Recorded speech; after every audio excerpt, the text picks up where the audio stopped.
Next, four distinguish between, ये exam में आया हुआ है, pay attention. Distinguish between a cheque and an overdraft. Overdraft पता है ना, क्रेडिट, शॉर्ट टर्म क्रेडिट है या एक सॉर्ट ऑफ लोन है जो बैंक देती है।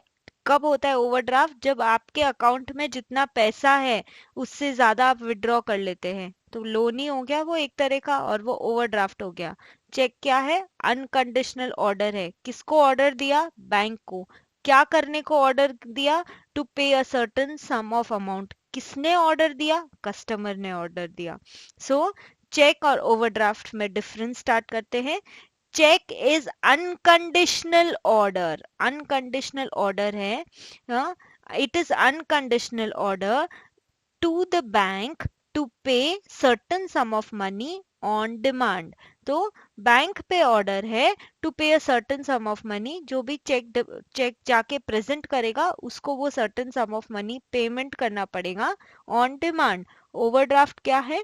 Overdraft is short term credit given by bank to current account holder. एक और बात यहाँ ध्यान रखने की है, करेंट अकाउंट होल्डर को ही क्रेडिट फैसिलिटी ये दी जाती है ओवरड्राफ्ट की, जबकि सेविंग्स अकाउंट होल्डर को नहीं दी जाती, क्योंकि जनरली करंट अकाउंट होल्डर किसके पास होता है? Businessman, government, industrialist. तो ऐसे लोगों को पैसा चाहिए होता है बिजनेस के लिए, इसलिए करंट अकाउंट होल्डर्स को ही ओवरड्राफ्ट फैसिलिटी दी जाती है। एक बार ये वापस से रिकैप करते हैं। What is cheque? बोलो साथ में। Cheque is unconditional order on bank to pay certain sum of money on demand. It is unconditional order on bank to pay certain sum of money on demand. जबकि overdraft क्या है?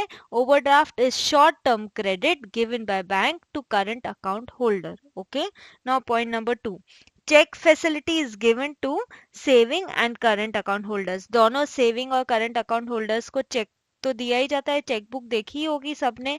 जबकि overdraft facility is given only to, अभी पढ़ा, current account holder ही सिर्फ। Okay, now cheque, bank do not charge for issuing a chequebook. Chequebook के लिए कोई पैसे नहीं लेता, वो बैंक फ्री में इशू करके देता है चेकबुक। जबकि ओवरड्राफ्ट तो लोन हो गया, तो उस पे तो इंटरेस्ट लगेगा, so bank charge interest on overdraft. Okay, point number 4, cheque के लिए है, it use to settle payment transaction. मुझे किसी को पेमेंट करना है, मैं उसको चेक काट के दूंगी, तो पेमेंट ट्रांजैक्शन सेटल करने के लिए I am using cheque as a customer of bank. Overdraft, overdraft helps get extra working capital. मेरे अकाउंट में 10,000 ही है, लेकिन मुझे 20,000 की जरूरत पड़ी, तो मैंने बैंक के पास गई, ओवरड्राफ्ट मांगा। यदि मेरी गुडविल और मेरी क्रेडिट या मेरी साख अच्छी है तो वो मुझे देंगे ओवरड्राफ्ट फैसिलिटी कुछ समय के लिए 10,000 over and above the account I have 10,000, लेकिन मुझे वो 20,000 देंगे। तो एक्स्ट्रा जो 10,000 है वो मेरी एक्स्ट्रा वर्किंग कैपिटल मेरे पास आ गई, जिसपे मुझे इंटरेस्ट देना होगा। ओके,